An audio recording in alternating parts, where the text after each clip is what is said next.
আমি বুঝি না? বুঝি রজনী, আর বুঝি বলেই তোমার সঙ্গে সঙ্গে আমিও কষ্ট পাই। এত এত বিটারনেস কেন তোমার মনের মধ্যে?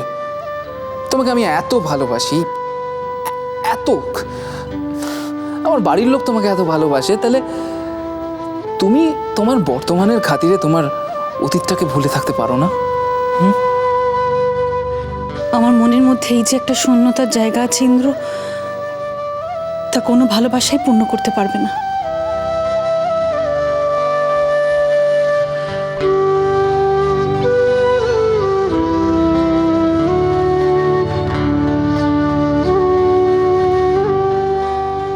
আচ্ছা আচ্ছা, ঠিক আছে ঠিক আছে ঠিক আছে, তুমি আর কিছু বলো না, এখন চুপ করে বসে থাকো, কারণ এই রাগের মাথায় তুমি কি বলে বসবে, তা তোমার আরও মুড অফ হয়ে যাবে আর আরও মুখ ভার করে, তার থেকে তোমাকে আমি বরঞ্চ আধ ঘন্টা সময় দিচ্ছি, তুমি নিজের মাথা ঠান্ডা করো, মুড ঠিক করো, ঠিক করে বাইরে এসো, আমি অপেক্ষা করছি কিন্তু তোমার জন্য।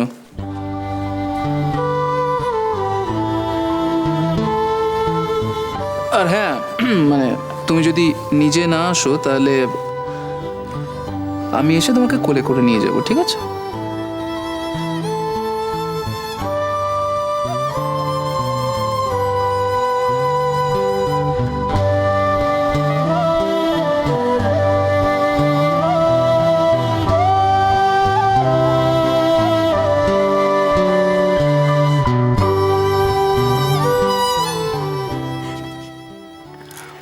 Thank you, Baba.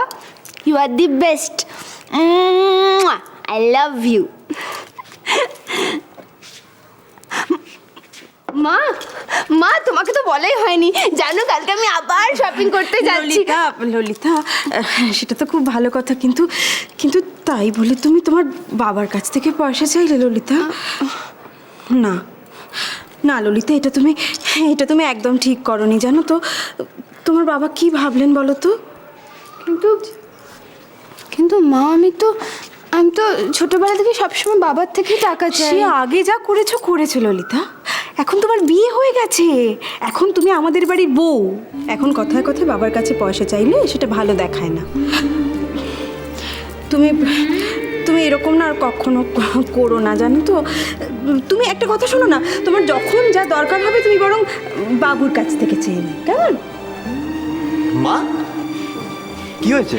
বাবু দেখ না, তোর বউ কি কাণ্ড করে না, এত ছেলে মানুষ, কি বলবো, ওর কি একটা ড্রেস পছন্দ হয়েছে, তাই জন্য বাবার কাছে পয়সা চেয়ে ফেলেছে। যখন পছন্দ হয়েছিল কিনলে না কেন? টাকাটা পরে নিয়ে নিতে আমার থেকে। কি মুশকিল, আমার কাছে যদি তখন অতগুলো টাকা থাকতো আমি কি পরে বাবার কাছ থেকে চাইতাম নাকি? ও তাও বটে। কি ড্রেস পছন্দ হয়েছে তোমার? আচ্ছা, যাই ড্রেসই পছন্দ হোক না বাবু, তোর বউ প্রথম মুখ ফুটে কিছু একটা চাইলো, অত জেরা করবি না তো, কিনে দিবি। মা, আমি জেরা কথা করছি, জানো না দামটা কত? আরে দাম বলো না কত দাম? ওই ডিজাইনার ড্রেস ছিল, ওই দাম কত, ওই 13-14 হাজার টাকা ছিল। কত? 13-14 হাজার?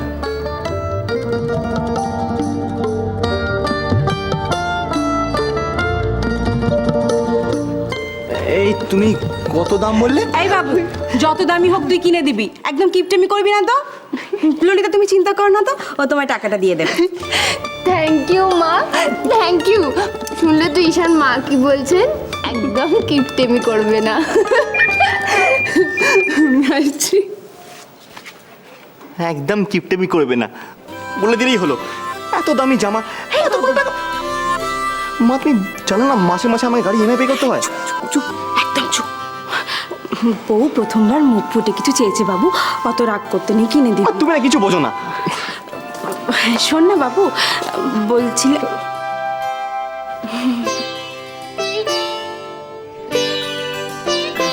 বলছিলাম যে তোর কিছু জমানো টাকা তো আছে আমার কাছে, ওই যে 15,000 টাকা। না, ও টাকা আমি নেবো না। ওই টাকা দিয়ে বাবার জন্য একটা দামি চশমা ফ্রেম কিনবো আমি, প্রোগ্রেসিভ অ্যান্টি গ্লেয়ার লেন্স। ওই টাকা দিয়ে ললিতার জামা কখনো না। বাবু শোন না, বলছি তোর তোর বাবার চশমা পরে হবে কোন? আরে বাবা, এখন তো একটা আছে, দিব্যি কাজ চলবে। মা, বললাম তো না। বাবু শোন, তুই তুই এরকম করিস না, আমার ভালো লাগছে না। কিন্তু ও প্রথমবার একটা কিছু চেয়েছে, তুই আয় তো, আয় আমার সঙ্গে এক্ষুনি টাকাটা। মা ওই টাকা আমি নেব না।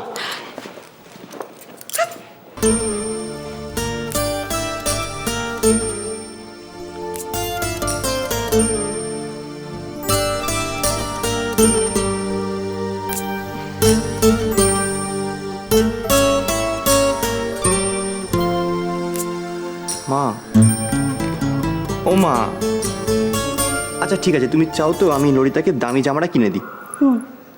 আমি কিনে দেবো আর টাকাটা আমি ম্যানেজ করে নেবো, কিন্তু ওই টাকাটা নেবো না আমি। এবার হাসো।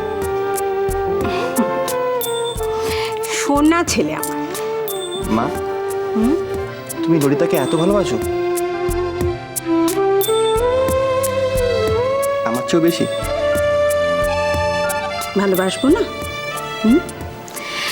ললিতা যে আমার এই ভালো মানুষ ছেলেটাকে এত ভালোবাসে।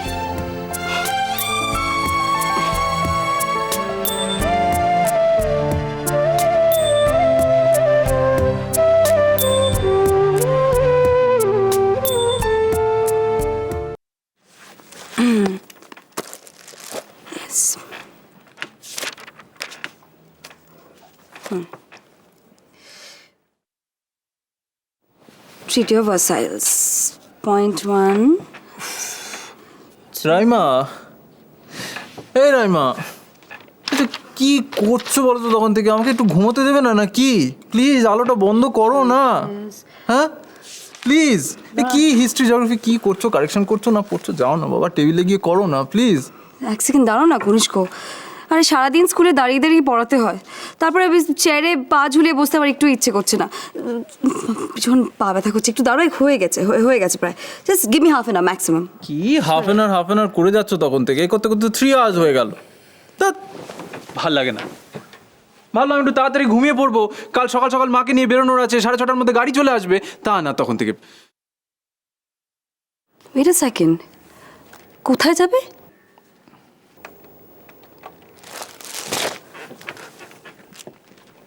গাড়ি আসবে মানে? আরে কালকে মাকে নিয়ে একটু দক্ষিণেশ্বর যাওয়ার ইচ্ছা আছে। সেটার জন্য তুমি গাড়ি ভাড়া করেছো? কেন করেছো? কেন মানে? মাকে কি আমি বাসে করে নিয়ে যাবো নাকি? মা দাঁড়িয়ে থাকবে বাস স্ট্যান্ডে বাসের জন্য? অদ্ভুত কথা বলো তুমি। তা না হয় বুঝলাম কনিষ্ক, যখন তুমি সাথে যাচ্ছ আমাদের নিজেদের গাড়ি নিয়ে যাচ্ছ না কেন? গাড়ি নিয়ে যাচ্ছি না কারণ তুমি খুব ভালো করেই জানো আমার এই ভিড় ট্রাফিকে চালাতে ইচ্ছে করে না গাড়ি। I don't enjoy driving any more. That's it. You don't enjoy driving anymore. আমি তো বিশ্বাস করতে পারছি না, তোমার আজকাল গাড়ি চালাতেও ভালো লাগে না কনিষ্ক? প্লিজ প্লিজ, অনেক রাত হয়েছে। আচ্ছা তুমি কি শুরু করেছো বলো তো? হ্যাঁ, আমি তো ভাবতে পারছি না তুমি এতটা কুড়ে হয়ে গেছো। রাইমা, তোমার অ্যাকচুয়াল প্রবলেমটা কি আমায় বলবে? আমার একটা প্রবলেম আছে। কি? প্রবলেমটা হলো এই যে যখন আমাদেরকে যথেষ্ট টাকা নেই, যখন কোনো রোজগার নেই, তখন এইভাবে টাকা পয়সা নিয়ে আমরা নয়ছয় করতে পারি না।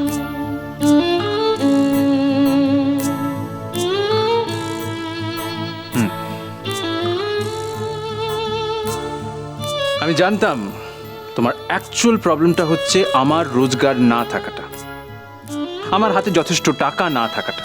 সো কল্ড কুড়েমি, মায়ের জন্য গাড়ি ভাড়া করা, এসব নয়। আমি জানতাম। আমার অসুবিধা কোথায় বলো তো? তোমার এই কাজ খোঁজার অনীহাটা নিয়ে। তুমি ভেবো না বাড়িতে এসে কেউ তোমায় চাকরি দিয়ে যাবে, আর রোজগার নিয়ে তো টাকা পয়সাটা অ্যাটলিস্ট ভেবে চিন্তে খরচা করো। কিন্তু না, তুমি গাড়ি ভাড়া করে তোমার মা কিনে দক্ষিণেশ্বরে যাবে না?